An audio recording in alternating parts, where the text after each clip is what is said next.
Hello, hustlers and entrepreneurs, and welcome to another episode of Real People, Real Business. On today's episode, I've got an amazing young lady with me, and she's going to take us through her entrepreneurship journey. And she is the founder of Luxpresso Magazine. She's a luxury, wellness, and travel content creator. Her expertise is in social media marketing, content marketing, and marketing strategy, and she's worked across the UAE and India. Deepti Chandak, welcome to Real People, Real Business. Thank you. It's my pleasure to be here. Cool.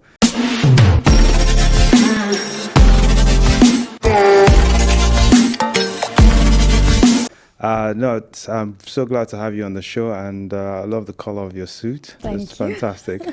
I'm just contrasting with yours. Fantastic. And that's bringing out the fashion side of your business. Yeah, pretty much. Great. So, Deepti, listen, we met at the Seamless event, which was a couple of months ago, and we had a chance to talk. I thought, when I heard your story, I thought you had an amazing story. You sort of moved away from the corporate world of business and marketing, and to sort of get into your own entrepreneurship journey as a content creator. I'd like to understand how that started, Sure. So I started way back in Mumbai as a corporate geek. I started with CNBC TV 18, where I was doing personal finance related work, which was more to do with mathematics and analytics. And soon I realized that this is not something that I want to do. So I'd already done my education by then, and I wanted to explore something which has storytelling. Okay. So what I did first with CNBC itself, I started exploring a little bit of story side of business. So I got into actually going on site and recording news, which was pretty interesting. And I thought, but I need to develop more of these skills and, go probably study more or give some time to myself, because I was pretty young that time. I was 18, 19. That's when I kind of started. Okay. And then I went ahead and got into media as a specialization. Okay. So I did my MBA, and then my first actual perfect job was a media planner. Okay. And I came to Dubai in 2007. I started as a media planner. It was, again, a job which was not in my goal list, but it just so happened. Yeah. I think till then I didn't really know what goals are. So I started, I would say, randomly, like a girl out, who has finished her education would start with some sort of job, right? Yes. And that's how it started. And I loved it because there was a lot of storytelling, and the creative bit of me could come out of that. And I was like, you know what, I want to stick around here. And that's how my corporate journey started. Okay. And I loved it. And I've been working with corporates till 2022. I was in always a full-time job. I never really quit. After COVID came a thought that do I want to do this 9 to 6 for the rest of my life? Yeah. And that's where the question mark came in my mind that, I want to do something different. Different as in, of course, I would stick to my field and use my experience. But I don't want to do this 9 to 6 kind of scenario. I want to do a little bit more flexible kind of work, right? So content journey, I started in 2012. So this was always going on in the side. Right. So it was not a full-time thing, but I was always doing it in the side, shooting on the weekends, shooting after work, hosting events after work. So I was kind of doing 2 jobs. And my third job was, of course, being a mommy. So, these 3 things were going simultaneously. So I was super packed, super busy, but I was loving it because I think I loved doing what I was doing, whether it was the corporate or the content creation journey or being a mother.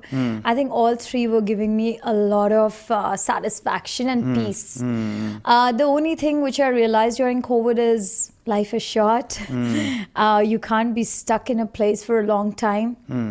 So I chose a little bit of my freedom, I would say. And decided to work in the same field. So I still do consulting with brands, but obviously on my timings. Yes. And I create content, but I don't exhaust myself every day. Yes. Yeah, so it's still going on, and I think that part of me, the media corporate part of me, will always be there. Yes. Because that's what created my bigger identity, I would Yes. say. Yeah.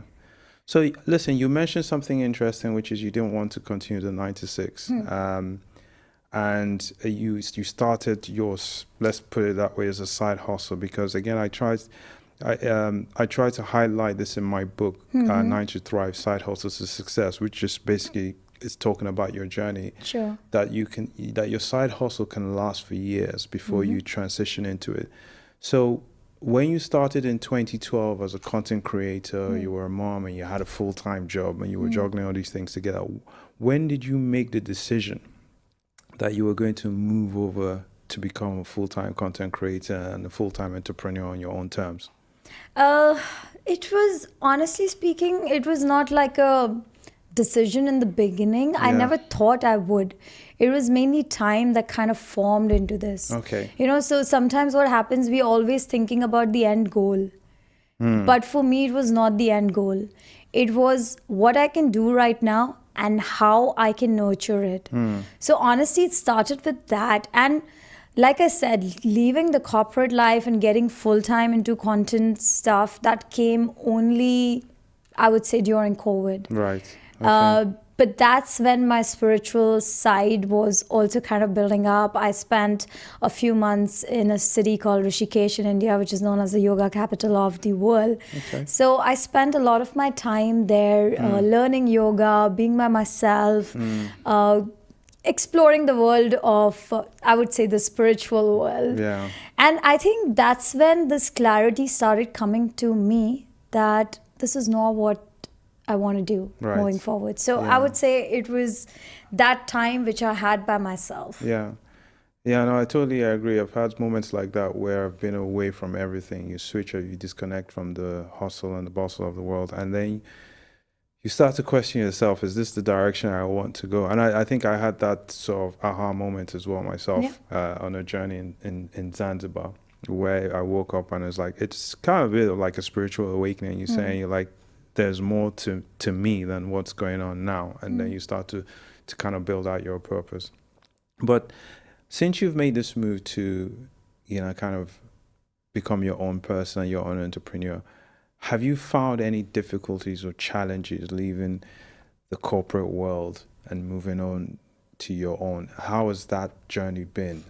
Yeah, so that transition always comes with a lot of doubts because you are financially stable when you are in a 9 to 6. And I think the biggest struggle which we all face is, what if I cannot make X amount which I need for my survival and for savings and for things to do? And that's a very generic question that would come to anybody's mind. It's about the financials, right? And the stability. Of course, I had that thought as well. I wouldn't deny. I had that thought, what about financials? Especially me being a single parent, I need to be very careful with the kind of steps that I take. But then I realized, okay, this is a stable job. You're going to make X amount of money. But if you even make 50% of this, can you survive? So my starting point was that okay, if I make 50% of what I'm getting, would I be able to meet all my needs? Okay. And I had that confidence that 50% for sure I would be able to do it. And I think you need that, that little confidence to start, and then probably that 50% can become 100 and 200 as well, right? But you have to be sure of yourself and be confident enough. Okay, yeah, I can get, my living would go on. I'm not going to struggle on that. And I think if you're smart enough, you would make that way, So yeah, I think that's how I started. And in the beginning, some months were great. And as a freelancer or as an entrepreneur, that some months could be really good. And some months are like not the best. Yeah. But you average out. Yeah. And I think that's what the beauty is, Okay. And, this kind of doubt that you had, and months or some months being good, some months being not so good, kind of now living on half of what you used to earning, did this have like any impact on your mental health? Not really. Okay. Because I had already made up my mind and I was prepared for it. So I would say on mental health, not at all. Did I had some doubts, in between? Yes, that I used to be like, okay, this month is not happening. What should I do different? So, So yeah. I was always looking for solution. Okay. Probably I should reach out to more people. Right. Probably I should get in touch with my ex-colleagues. Yeah. So you then think about your network, and that's what I thought about in moments like those where I felt really weak. I was like, okay, how can I do it differently? Yeah. And I think that really helped me in those moments. Okay.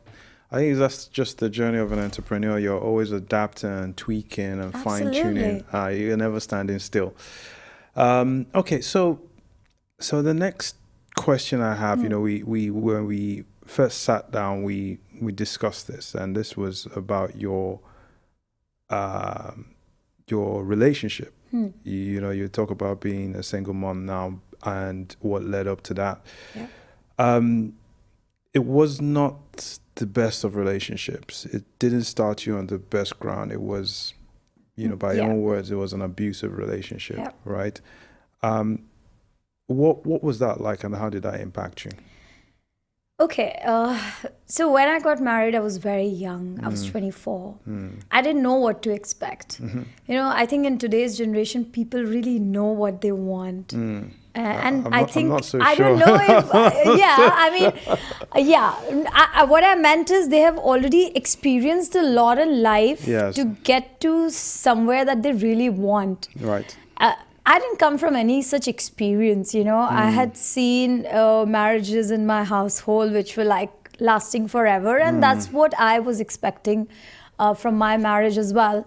But like you mentioned, it was abusive from the very beginning, and I really didn't know through that path what am I supposed to do, because I had no rule book. I had no idea how to get away from this and how to work on myself so that I can find a way out or way in. I was not even sure of that. Either I stay in this, and if I stay in this, I have to probably struggle forever, or if I find a way out, then probably things could change. And that was the toughest decision when you get used to a family, when you get used to a person, and when you get used to being in a situation which feels, okay, this is what life is about. And I think a lot of Asian women especially go through this circle in their marriages, but I had definitely, I would say I had a huge identity loss, because I was constantly being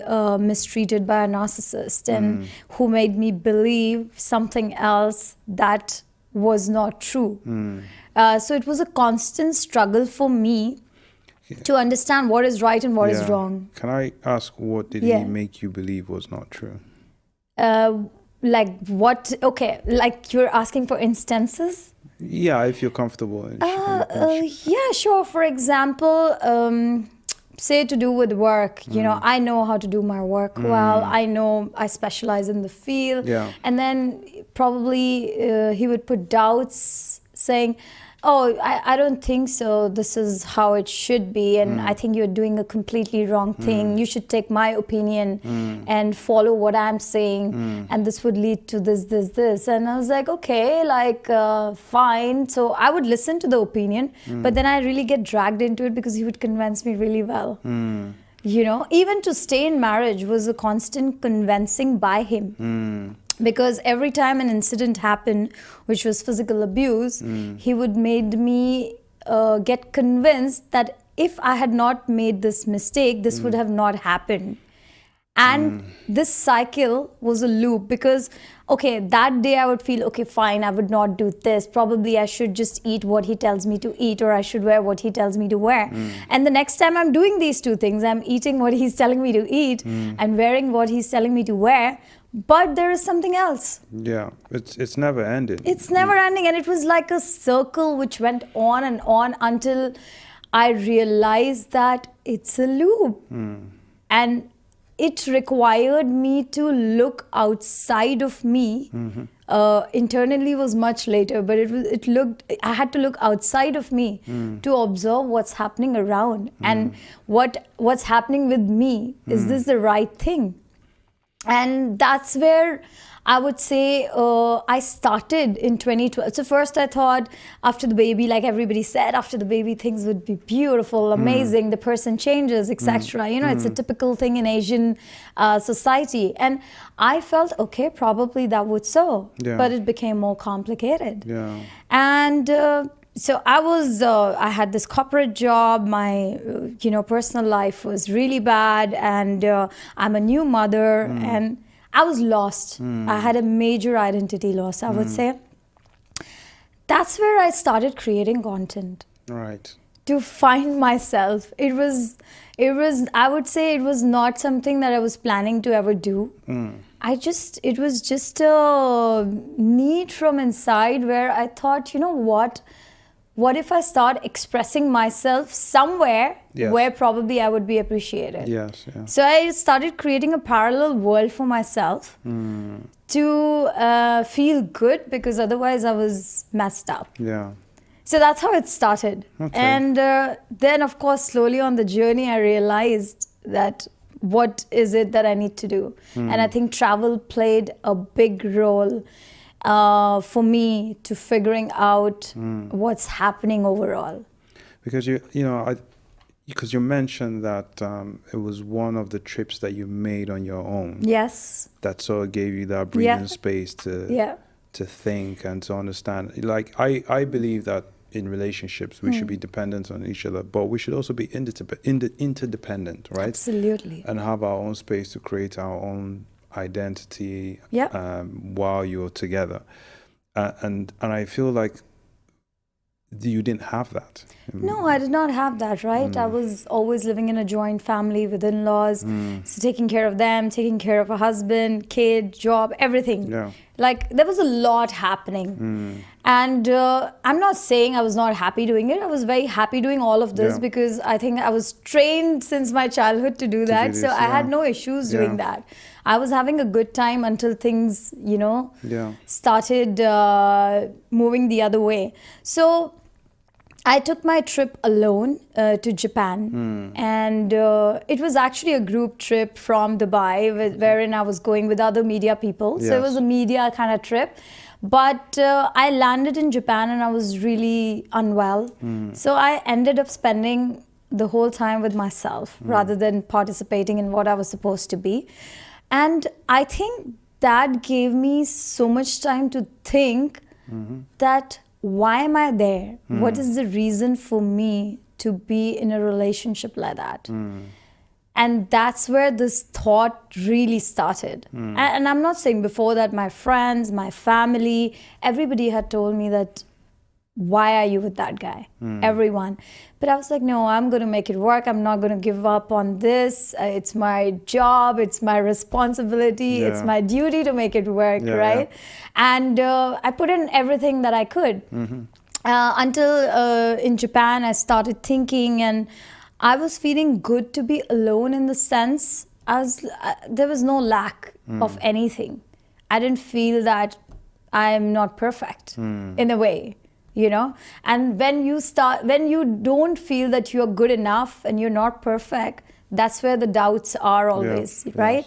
And that moment I felt I'm perfect, I don't need any kind of validation to live my life. And that's where the thought process started, and I sat with it, and then I lived months after that comprehending that, like what does it really mean? And then I made the trip to London, and by then, I think a lot had happened in my mind. London gave me like a full clarity that, okay, either I have to work it out this way or I have to think about what's next. So yeah, I would say travel was really important in my decision. So I can see why now that's led you to become a travel content creator, because content creating gave you kind of your identity and something that was yours, and that someone couldn't come in and tell you it wasn't good enough, it wasn't perfect enough, or create doubts. Yeah. It was a journey where you could learn Yeah. your own craft and have that faith and belief in yourself. And I think the travel is just a kind of a spiritual thing that's connected to that. Like that's where you could breathe. You're away from all of this and you could breathe. And so I think that's potentially what's led you to where you are now with your entrepreneurship journey, where you're a travel content creator. Yeah, I really, travel holds a very important place in my life because it gave me the freedom of thought, speech, whatever you may call it. You know, it gave me a lot of clarity in life. And like I said, when you're stuck at a place until you see something fresh coming your way and you go in a fresh space where nobody is judging you, nobody is there to tell you things. You're on your own. You're just exploring. You're going with an open heart and you're exploring. And I think that's where a lot of things comes your way. Okay, fantastic. So you've now sort of branded yourself as a content creator in the travel wellness space, but you're also quite successful at it. You've built up a large following. I think you have about 1 million followers on Instagram. I follow some of your content. You're very busy. It's very enlightening. I think it does good for people to see, okay, there's a destination you can travel to and you're kind of educating them on what's happening there. How have you sort of built that all up? How have you built because there are people who are trying to get into the content creation world and can barely crack 1,000 followers and can barely put some good content out there. How have you built all of that following up? How have you managed to speak to so many people in the social media space? Sure. Like I said, it's been a very long journey, right? I started in 2012. And what made me reach here was my consistency. I was super, super consistent. I was always sharing regularly and had a story behind it, which was kind of helping me to connect with the audience. And I think that connection is the most important thing. When you can connect with the right audience, you would grow with them, right? So I still see people who joined my channel in 2012, they're still there, right? So I think I built this community over time by being there, showing my real self, and never giving up on that. Okay, so by being authentic and consistent. Yeah. It's not because these days a lot of these people two things are actually I think everybody is trying to do now. Yeah. But what is working in today's world is, of course, authenticity and all is great. But what's working in today's world is how quick you are, how short your content is, how interesting your content is. That the 3-second loop is become so important. So I would say what worked for me would probably not work right now, but consistency is something which works in all spheres of life, whether you're in a corporate or content creation, whatever it is. But you have to think about content creation right now in a very different way because it's a very competitive world, and each day there are thousands of content creators who are starting. So how you really stand out besides, you know, getting into the trending list and getting viral, how do you stand out? So you have to have that share of voice, you know, which is a unique voice, I would say. And once you take that share of the market, I think you stand out pretty much. Okay. So we need to be authentic, we need to be consistent, but we also need some kind of factor that kind of catches the attention very, very quickly, and we need to be fast. This word about speed, I don't know if it sits very well with me. I think the world is moving too quickly. Too quickly. But just my own personal opinion. I think there's just too much. Even I can't catch up to it, honestly. Yeah, because I think too quick. I hear about content creators, you know, people who are doing what they love, eventually turning out and saying they're burning out. You know, I don't know if you know this lady, Supercar Blondie. Oh, yeah. I saw a clip of her. You know, she talks about these beautiful cars and everything. And someone was asking her about how she felt about what she was doing. And this is many years later. She's made tons of money, and she turns around. I think she said it feels like a job now. I kind of want to go back to where it was just something I enjoyed doing. And it's funny that when we're sort of caught with all these sort of impact that it has to be quick, it has to be fast, I think you almost start going back into the corporate world style of doing No, things. but when I said that, I would like to clarify that quick and fast doesn't mean that you have to post every day. Okay. Yeah. You post twice a week. Yeah. You know, like I was away right now recently, right, for a wellness retreat.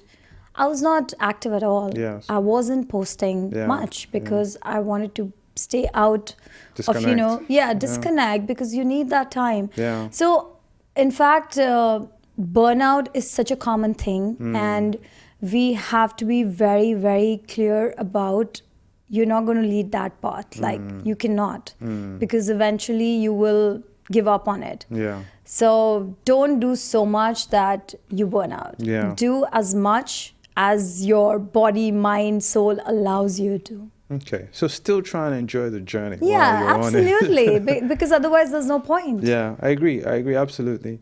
Fantastic. So, Deepti, so what does the future hold for you? What does the next 10 years to 20 years look like? I've never thought of 10 years and 20 years. I'll be very honest. I don't know what they are going to be. That's too long a period to decide. I can talk about next 6 months or a year. Okay. And that's what I really focus on in life. I always have short-term goals. Yes.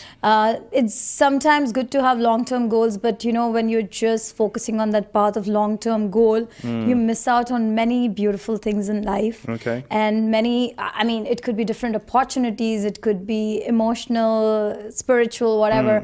I feel and I tell everyone that enjoy the journey that you are in today. Don't think about what's going to happen 10 years later. There was a aircraft crash last week. They were all going to begin their new journeys, but they never made it. So we don't know about tomorrow, right? I mean, live for today, make short-term goals, focus on those if you want to, and spend a lot of time with your family, because that's what truly matters in whatever work you are doing. If you're burning out, you don't have time for your family, then I think it's not a good space to be in. Yeah. So, yeah, just enjoy the journey, I would say. So what are your short-term goals? Okay. Again, I would say that I want to do what I'm doing in a more structured way, if I can, and continue this journey for another year or so, and then think about what next. Probably after a year, I would want to think of a business plan or something on the lines of travel, maybe. I'm also writing a book now, Fantastic. a first book, so I'm working on that as well. So I want to get into more of that. And honestly, if you ask me, I want to be more at peace, and I want to live a life which is fulfilled both spiritually and materialistically. Okay. So I want to find a bridge between the two. Yeah, that's the perfect spot, isn't it? Yeah. So, okay, so listen, we're coming towards the end of the episode, and this section here is what we call Share Your Wisdom. Okay. And I have 3 questions for you, which is, what's the most surprising thing that you've learned about yourself in your journey so far? What do you consider to be success? And what advice would you give to others who are in a similar position as yourself? Okay, so someone who's on a similar position as myself, I would say don't burn out. So the first thing that I would like to say for someone who is on a journey like me is work with a curious mind. Yeah. Clarity would come on the way. Yeah. Success to me is peace. I feel if you're in a space of peace, you have achieved most of your success, because nothing is bigger than that. Yeah. And thirdly, you asked me about what's the most surprising fact? What's the most surprising? I surprise myself actually pretty often. I think I have realized that I am very flexible. I never thought I'm as flexible as I am actually in real life. Yeah. And this flexibility, I think, is come through the life journey, where I have no fixed agenda in life. I'm ready to move around things very flexibly, which is a great thing at times, because when you're stuck on things, you probably stop your growth. And when you're flexible, I think a lot of windows open for you. Can I just touch a bit on the flexibility thing? Yeah. Because there's some people, kind of like myself, who are not necessarily. I try and adapt to most situations, but I wouldn't necessarily say I'm very flexible all the time. All right, I need to kind of understand the situation, look at every instance, look at every Logical risk. explanation. I have to have a logical way of addressing and say, okay, flexibility is the solution here, or is the way to go forward that makes sense. Were you always flexible? I would say I was, Okay. but now I would say I can clearly say that I'm a lot more. Okay. Life has taught me to be flexible because there are no fixed plans for you. You plan 10 things, and in my life, probably one of them must have come true, or maybe Yeah. two of them must have come true. Yeah. But when you're flexible, you have the opportunity to tweak your expectations. Exactly, And yeah. I think that would lead to happiness and peace in your life. So when you're rigid, you could go down that way. Yeah. And when you're flexible, I would say there's a lot in store for you. Yeah. No, I personally speaking, you're absolutely right. Being rigid just means it's two opposing forces that are going to connect, right? And life itself is the biggest force. Yep. So I always say, like, navigating life is like trying to get through rain without getting wet. It's going to happen, but you might miss some raindrops here and there. Yeah. So I think for me, I've woken up to the fact that adaptability is one thing. I need to understand the situation is this way, and then I have to be flexible in another way to be adaptable in terms of making that decision. So you might have plan A, B, and C, and all of them get blocked. Then you got to create plan D with what's happening on the ground at that time. So I think that is a trait that most entrepreneurs or people who go into business should kind of adopt. You know, you might start out one way, but you end up another way. Yeah. But if the main purpose of your journey is like what you say, is to find peace, it doesn't matter whether you have $1 million in the bank or you have 100 grand, but if you've got that peace, you're already there, right? So Yeah. you're already achieving your goals. And I would again say that money is never the end goal for an individual. On the surface level, it feels money is the end goal, but it never is. We can see, some billionaires are super happy, but some are just so unhappy. Yeah. So money should never be the goal. It would come if you're doing the right things, Yeah. if you are following your passion, you're creating something for the world, and you're contributing to the society at large. I think money would come. I never feel that money is a problem for anyone. You know, money Okay. comes through. Fantastic. Deepti, thank you so much for your Thank you. time. It's amazing hearing your journey and what you went through. And thank you again so much. And Thank you for having looking me. forward to more of your content. Thank you. Great, fantastic.